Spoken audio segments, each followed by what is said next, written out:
Thor: Love and Thunder was directed by Taika Waititi, and it is Marvel's newest installment into the MCU. There'll be no spoilers in this review, seeing as how this movie literally just came out, so I hope you enjoy this review. Alright, let's run it.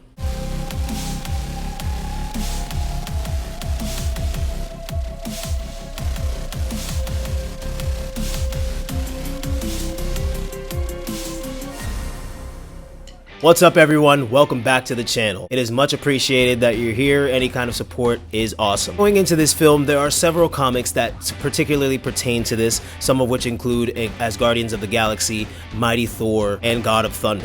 As a really big Thor fan, I will say that a lot of things that are in the comics obviously are not necessarily in the movie, which is how it goes with a lot of different things, but they did do a pretty decent job. I loved this movie, but there were several things that were kind of, I wouldn't say off-putting to me, but just weren't as good to me as I thought they would be. And as I said to Anthony and Haley when we were watching this, or after we watched this, sorry, there's just something that was just missing in this movie. This movie was fun, it was hilarious, the action was great, the chemistry was great. It was great to see Natalie Portman return as Jane Foster, that was awesome.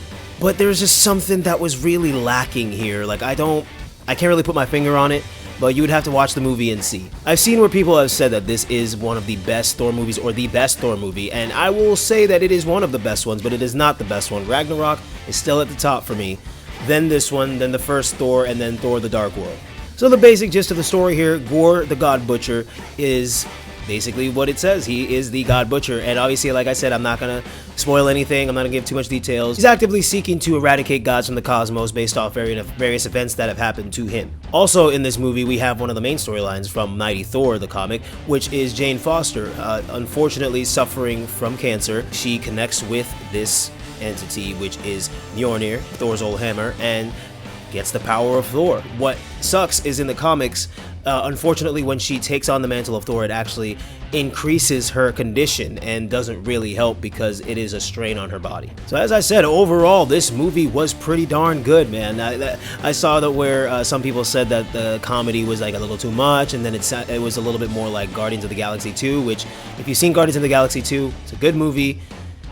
The humor was just a little too, how do I put it, not great. It's just a little too much at times, and here there were some things that were a little too much, but it wasn't as bad as Guardians 2 in regards to the comedy. Certain people that showed up in this movie that I wish would have been utilized better or more, and the way how this movie ended was pretty lackluster, to be honest. But there are two after credit scenes, and one of them kind of does make up for the ending, so there is that, so don't be discouraged. But yeah, man, overall it's a fun movie to watch. I would definitely go and watch this again in theaters and rewatch it multiple times whenever it gets on a streaming service. I am disappointed with several things, and again, this is a spoiler-free review, so I can't outline all those things because it's very specific, and you would definitely get spoiled on various, if not all, aspects of this movie. Tessa Thompson reprises her role as Valkyrie. Christian Bale played the role of Gorr the God Butcher, and man, did he do a damn good job. His acting was top notch. Obviously, you have Chris Hemsworth as Thor, and Natalie Portman as Jane Foster, or female Thor. Taika Waititi returns as Korg. I will say this, man, Korg is one of the funniest characters in this movie by far. You will not be bored when that man is on the screen. You're not going to be bored at all, to be honest with you, but whenever he's on the screen, you're instantly going to have a smile because it's just the way how his voice sounds and what he says.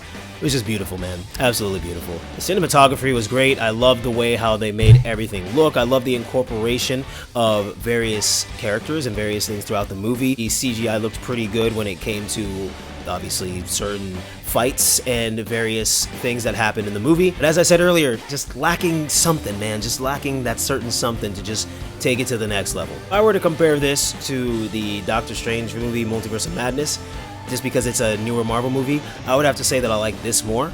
Just because, one, I'm more of a fan of Thor than I am Doctor Strange, even though I love Doctor Strange so much, and Scarlet Witch. But this movie was just, a different tone. It was funnier, it was a little lighter, and it just had a little bit more of what I wanted to see, but at the same time, there's some things that, we as fans wish were in there more. Also, Crow makes an appearance as Zeus, and his character in the movie is very interesting, to say the least. I'll leave that to when you see the movie, because, wow.